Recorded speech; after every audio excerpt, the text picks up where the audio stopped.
مریض کو کن الفاظ کے ساتھ دعا دی جائے؟ نبی مکرم صلی اللہ علیہ وآلہ وسلم کا طریقہ مبارک کیا تھا؟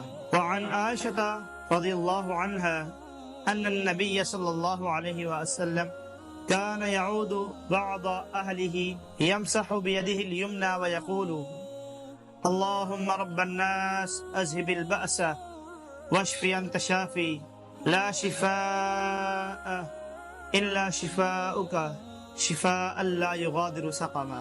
حضرت عائشہ رضی اللہ تعالی عنہا روایت فرماتی ہیں کہ نبی مکرم صلی اللہ علیہ وسلم اپنے بعض اہل خانہ کی عیادت فرماتے تو اپنا دایاں ہاتھ اس کے تکلیف والے حصے پر رکھ کر یہ دعا فرماتے اللہم رب الناس اذہب البأس واشفی انت شافی لا شفاء الا شفاؤک شفاء لا یغادر سقما۔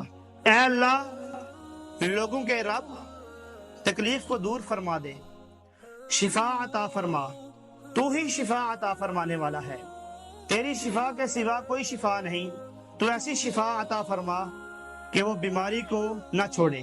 سامعین محترم، مریض کی عیادت کرنا اہل اسلام کے حقوق میں سے ہے، جیسا کہ ہم نے پچھلے سبق میں پڑھا تھا کہ نبی مکرم صلی اللہ علیہ وآلہ وسلم نے فرمایا حق المسلم علی المسلم خمس، کہ مسلمان کے مسلمان پر 5 حق ہیں، رد السلام وعیادت المریض۔ یہاں بھی جو دوسرا حق تھا وہ یہی تھا کہ وہ اپنے مسلمان بھائی یا بہن کی عیادت کرے جب وہ بیماری کی حالت میں ہو۔ مریض کے جس حصے پر تکلیف ہو وہاں پر ہاتھ پھیرنا مستحب عمل ہے، کیونکہ نبی مکرم صلی اللہ علیہ وسلم نے یہ عمل اپنایا ہے۔ اگر ہم اس عمل کو اپنائیں گے تو ہمیں ثواب ملے گا، نہیں اپنائیں گے تو کوئی گناہ نہیں ہے، کیونکہ یہ مستحب عمل ہے۔